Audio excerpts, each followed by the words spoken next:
Growing up, the old Victorian house on street was more than just a building to me. It was my entire universe. My father had inherited this grand residence from his parents, and my mother took immense pride in it. "Just look at these original hardwood floors," she would exclaim, showcasing the house to her friends at countless garden parties, her wine glass making a grand gesture in her hand. Craftsmanship like this is rare these days. I was 8 when we moved into that majestic house. As my mother relished in the role of the hostess, flaunting her prized home, I found solace and companionship in my father. He seemed to understand me in a way that my mother didn't. Whenever I finished a book, he'd magically produce a new one. "Samantha," he'd begin with a sparkle in his eyes, presenting another novel with a flourish. "I think you're going to love this one." And I always did. Meanwhile, my mother couldn't understand my penchant for solitude. "Samantha, sweetie," she'd often sigh, watching me curled up in the window seat with my latest read. "Wouldn't you rather play outside with the other kids? Sarah from next door just got a new bike." But I was content where I was, my eyes never leaving the page, even as I sensed her disappointment hovering in the background. My father would subtly support me with a reassuring wink from behind his newspaper. Though I was often immersed in my own world, I wasn't entirely withdrawn. At school, I had my moments of recognition, particularly when I started writing for the school newspaper. My stories sparked conversations, and even the popular kids would eagerly inquire about when my next article would appear. Yet, my most cherished retreat remained my grandmother's house, which housed an enchanting library filled with the aroma of old paper and leather. "A writer needs to read," my grandmother would say, her fingers tracing the spines of her cherished collection. She would let me spend countless hours there, bringing me cookies and hot chocolate as I explored everything from classic novels to modern mysteries. Everything changed when I was 13. I remember vividly the day the police arrived at our doorstep. The image of my mother's coffee cup shattering on the kitchen floor, the solemn expression on the officer's face, and his words, "Terrible accident," reverberating through our home, remain etched in my memory. Suddenly, my father was gone. In the weeks that followed, my mother's grief was palpable. At night, I could hear her trying to stifle her sobs into her pillow. But gradually, her tears gave way to makeup and perfume bottles, and she began to venture out in the evenings, returning home with a newfound vibrancy and color in her cheeks. "Life goes on, Samantha," she told me one morning over breakfast, applying lipstick while peering into her compact mirror. "We can't stay sad forever."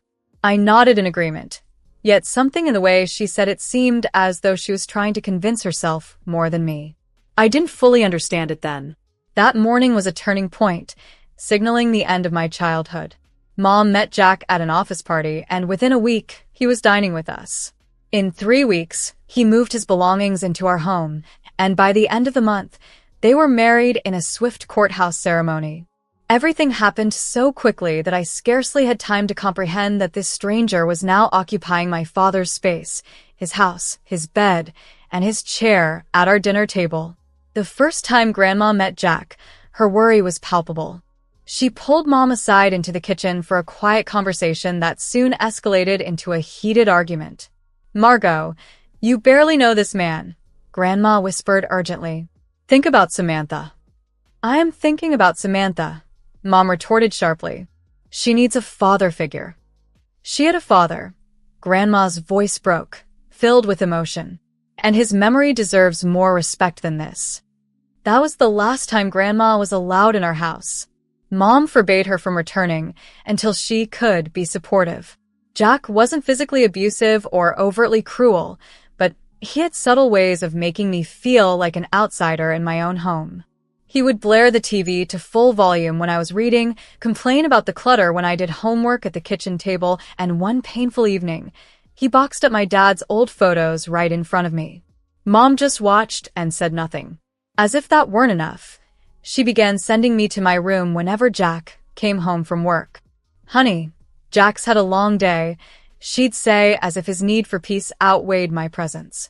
Then Mom got pregnant, and any small bit of attention I once had vanished entirely.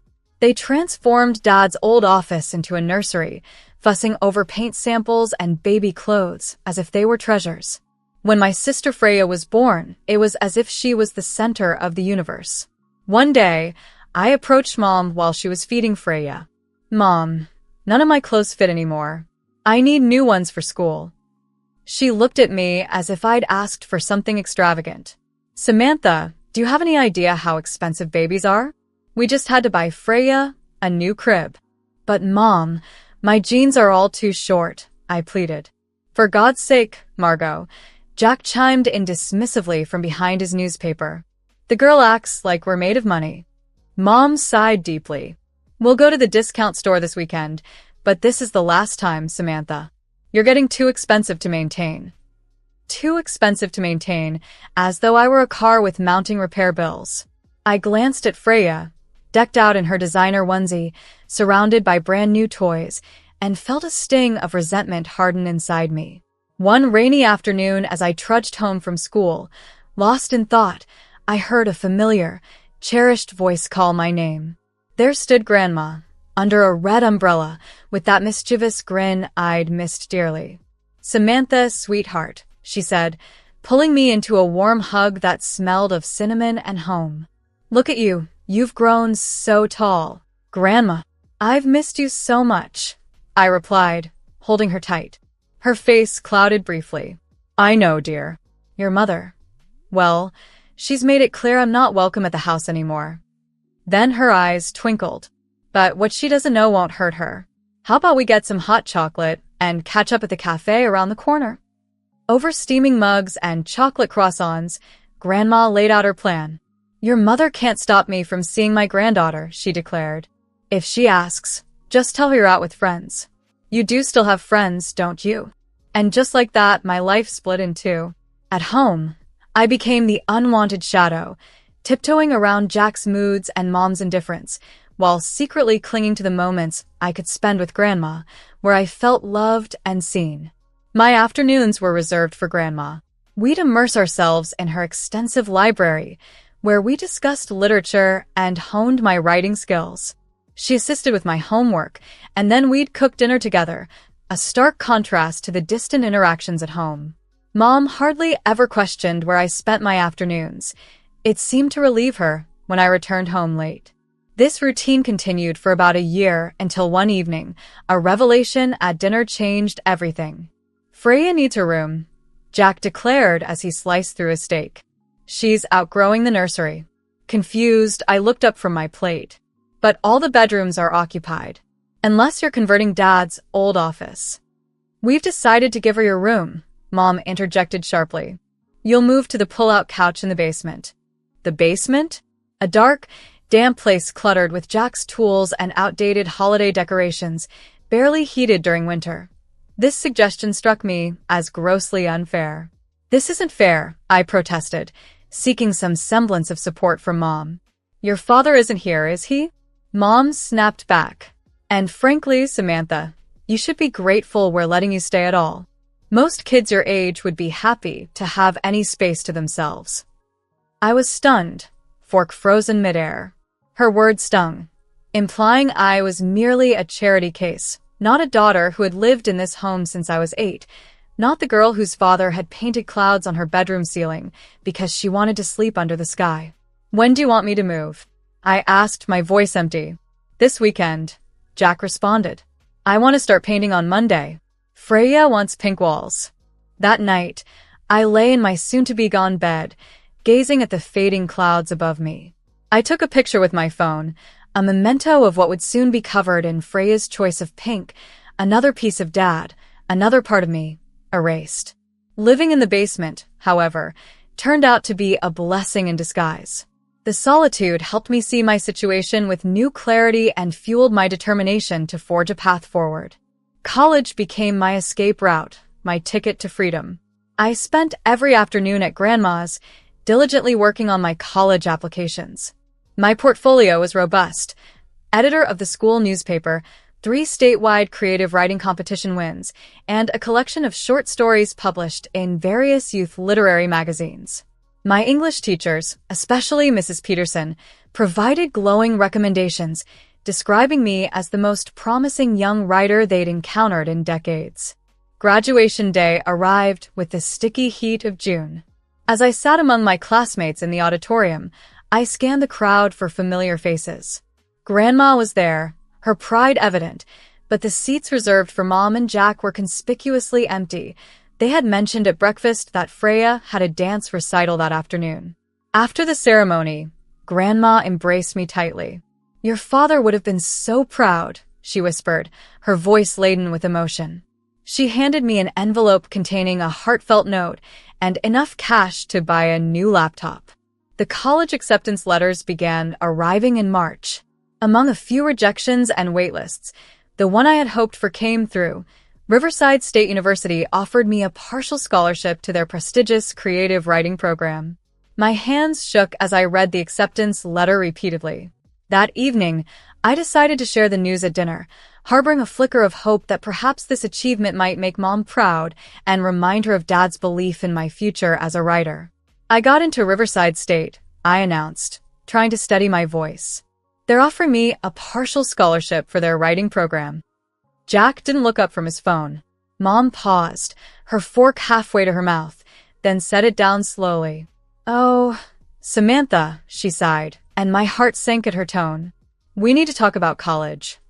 "What do you mean?" "I've got the scholarship and there's Dad's college fund." "About that," Mom interrupted, placing her hand protectively over her slightly swollen belly, a gesture I had come to resent. "We've had to make some adjustments to our financial planning with a new baby coming." I felt the blood drain from my face. What adjustments? Freya's private school tuition is already significant, and with another baby on the way. "My college fund," I repeated, numbly. "Your father would understand," Mom said, her voice hardening. "Family comes first. Family comes first." The words echoed in my head like a cruel joke. I looked at my mother, this stranger who wore my mom's face, and realized something that had been true for years. I wasn't part of her family anymore. I stood up so fast my chair toppled backward. "That money isn't yours to spend," I said sharply, my voice clear and firm, surprising even myself. "Dad worked overtime for years to save that money. He wanted me to go to college." Mom's face flushed red. "How dare you be so selfish? Your sister needs. Freya is your daughter with Jack." I cut her off. "Dad's money was for me, his daughter. Have you forgotten that?" Jack slammed his hand on the table, making the dishes rattle. "I've had enough of your attitude, young lady. Your mother and I have put up with your ingratitude for years. It's time she made a choice. Either you start showing some respect or what?" I challenged. Mom stood up slowly, her hand still resting on her pregnant belly. "Or you can leave." The words hung in the air like poison. "Leave," I echoed. "This is my house. Dad's house, actually." Mom's voice was ice cold. "Since your father didn't leave a will, the house legally belongs to me. You're 19 now, an adult. I'm no longer legally required to provide for you." I stared at her in disbelief. This woman, who used to pack heart-shaped sandwiches in my lunchbox and held me all night when I had a fever, was throwing me out of my own home. "You can't be serious," I said as she walked to the front door and opened it wide, letting in the spring evening air, scented with blooming lilacs, Dad's favorite. "Get out," she said. Frozen for a moment, I looked at this stranger in my mother's body. Then something inside me shifted, like a key turning in a lock. Without another word, I walked down to my basement room and started packing. It didn't take long. Most of my belongings were books anyway. I could hear Freya upstairs asking in her little voice what was happening, Jack's gruff response, Mom's silence. 15 minutes later, I walked out of my childhood home with 2 duffel bags and a backpack. I didn't look back. Grandma opened her door before I could even knock. One look at my face told her everything she needed to know. She pulled me into her arms, and finally, I let myself cry. When I'd calmed down enough to tell her everything, her face grew stormy, but her voice remained steady. "You'll stay here, of course," she said, wrapping me in the safety of her unwavering support. "I'm covering whatever the scholarship doesn't," Grandma insisted firmly, squeezing my hand. Your father would never forgive me if I let his daughter's dreams die because of this situation. 4 months later, I was settling into my dorm at Riverside State. I'd secured a job at the campus cafe, which fit perfectly around my class schedule. With the combination of that job, Grandma's unwavering support, and my scholarship, I could just about manage financially. Meanwhile, Mom never reached out, not a call, not a text, not a single attempt to check if I was okay. I eventually deleted her number from my phone, but erasing the ache in my chest proved much harder, especially when I saw other students with their visiting parents on weekends. By my junior year, an unexpected turn came my way. While grappling with a creative writing assignment, a new idea gripped me. It was far from my usual literary fiction. I found myself engrossed in crafting a psychological thriller about a woman unraveling dark family secrets. Perhaps I was processing more than I realized. You should enter this in the National Emerging Writers Competition, my favorite professor suggested after reading the first few chapters. It's different, raw, honest. I dedicated the next several months to perfecting the manuscript, writing in between classes and cafe shifts, often staying up until dawn.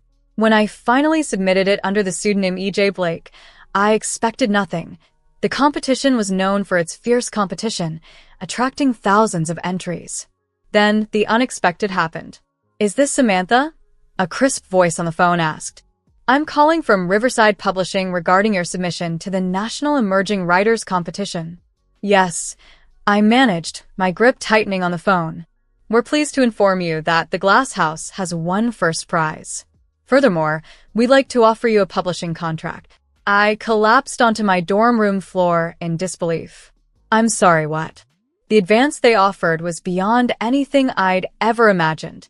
The contract arrived the next day by courier, 12 pages of legal jargon that essentially said they believed in my work and wanted more books. 5 months later, the book hit the shelves. The reviews poured in, a stunning debut, breathtakingly honest, a new voice in contemporary fiction. By the time I graduated, I had 2 more best-selling books under my pseudonym. My second advance allowed me to buy a beautiful apartment in the city, and the third enabled me to quit my cafe job and write full-time. Grandma kept me updated on family news, though I seldom asked. "Freya started first grade," she mentioned during one of our weekly dinners, "and little Diego just started kindergarten." I nodded, pushing pasta around my plate. It felt odd knowing I had siblings who were practically strangers, yet life was flourishing without that connection, especially after meeting Messiah at a local bookstore while researching for my 4th novel. He was a literature professor who admired E.J. Blake's work, oblivious that his favorite author was right beside him. "E.J. Blake's latest book," he commented, spotting me by a display of my novels. "Brilliant stuff. Wish I knew who they really were." I smiled, keeping my secret a little longer. Maybe they just value their privacy. We married 3 years later in Grandma's backyard, surrounded by books and fairy lights. Messiah, still unaware, read a passage from The Glass House during his vows. Eventually, we bought a house in a quiet neighborhood with a library larger than my old basement room and a garden full of lilacs. Life was not just good, it was better than I could have ever imagined. Then, one unexpected day, a significant turn of events unfolded. "It's time, Arthur," my publisher stated during our quarterly meeting. "Your new book is your strongest yet, and revealing E.J. Blake's identity would create the buzz we need for its launch." Arthur was spot on, and we meticulously planned the big reveal, scheduled during a major literary event at the Grand Plaza Hotel. Journalists, critics, and fans filled the ballroom. The air was thick with anticipation. Backstage, my heart pounded as I adjusted my blazer. "Ready?" Messiah whispered with an encouraging smile. "No," I replied, half laughing through my nerves. But when has that ever stopped me? Stepping onto the stage, amid a sea of flashing cameras, I found an unexpected calm. "Hello," I began, my voice steady as I addressed the crowd. "I'm Samantha, but you might know me better as E.J. Blake." The room burst into applause and cheers. The following weeks turned into a media frenzy. My face was on magazine covers, morning shows, and literary blogs, celebrated as the mysterious E.J. Blake, literature's best-kept secret. Then, a message popped up on social media. Samantha, sweetheart, I've been watching you on TV. You look so beautiful, so successful. I've missed you so much. Can we talk? I want to make things right. Love, Mom. My finger hovered over the delete button. After 15 years of silence, she wanted to talk now. I have nothing to say to you. I typed back, firm and resolute. Please don't contact me again. I thought that was the end of it, but I was wrong. A week later, as I worked in my home office, Messiah's voice called from downstairs. There's someone at the door. I knew who it was before I even got there. Mom stood on my porch, older and puffy-eyed. Oh, Samantha, she cried, reaching out as if nothing had happened. I stayed behind the screen door. What do you want? She wiped her eyes, quickly composing herself. I've been following your success. You've done so well for yourself. No thanks to you, I countered. I know. I made mistakes, she admitted. But I'm here because, well, Freya is graduating high school next month. She's so bright, Samantha. She got accepted to several colleges, but with Diego still in school and the economy. I laughed, harsh and bitter. You're here for money. She's your sister, Mom pressed on. My sister? I interrupted sharply. The same sister you gave my room to? The sister you spent my college fund on? That sister? Samantha, please. We're family. No. My voice was firm, resolute like steel. We're not. Family doesn't throw their child out on the street. Family doesn't steal their college fund. You made your choice 15 years ago, Mom. You chose Jack and your new family over me. You don't get to show up now acting like a loving mother just because you want my money. You ungrateful, selfish brat. Mom's voice escalated into a shriek, causing a scene now, her cries echoing down our quiet street. I stepped back inside. Goodbye, Mom. The door closed with a satisfying thud, silencing her continued protests. I hoped that was the end of it, but again I was wrong. A week later, Messiah beckoned me into the living room, his expression grave. On the TV screen, my mother was tearfully speaking to a sympathetic interviewer. My daughter abandoned us. When Samantha became famous, she faced unexpected consequences. Her newfound fame seemed to erase her memories of her humble beginnings. Meanwhile, her younger sister struggled to gather funds for college, and Samantha was unreachable, ignoring all family calls. Success had seemingly hardened her, changing her into someone unrecognizable. Her mother's public social media posts painted Samantha as a heartless daughter who had abandoned her family for fame. The backlash was swift and severe, with strangers flooding Samantha's social media with hateful messages. Things escalated until Arthur, Samantha's manager, decided it was time to clear the air. He arranged a press conference to share Samantha's perspective, despite her reluctance to publicly discuss her family issues. However, Arthur reminded her that her career was built on authenticity and truth-telling through her storytelling. It was time to share her truth. Standing before a crowd with cameras flashing, Samantha was supported by her grandmother, the only family member who had stood by her. Samantha began to unveil the real story, one that her mother had omitted. She talked about the misused college funds, her challenging home life with a cruel stepfather, and her ultimate expulsion from the family home. Her grandmother, sitting beside her with unwavering support, had documents proving her financial support for Samantha's education. Samantha shared old messages, school records, and testimonies from those who knew her during her tumultuous teenage years. She clarified that she hadn't abandoned her family. Rather, they had abandoned her. The only true family she had left was her grandmother, who had taken her in when her mother had cast her out. Following the press conference, the media coverage exploded. The narrative shifted, revealing years of family discord and abuse. Samantha's mother's attempts to malign her backfired spectacularly. The story resonated so widely that Samantha's latest book soared to the top of every bestseller list. Another attempted smear by her mother was quickly quelled by a stern letter from Samantha's lawyer, ending the public dispute. 6 years later, life for Samantha has settled into a serene pattern. She and her partner Messiah enjoy their peaceful home, surrounded by books and a thriving garden. Her grandmother visits every Sunday, and together they relish sharing real, honest stories. While Samantha sometimes wonders about her siblings, Freya and Diego, whom she never got to know, she hopes they are happy and loved. She has learned that family is not solely defined by blood, but by those who stand by you when others depart, and by the new beginnings forged from the remnants of past hardships.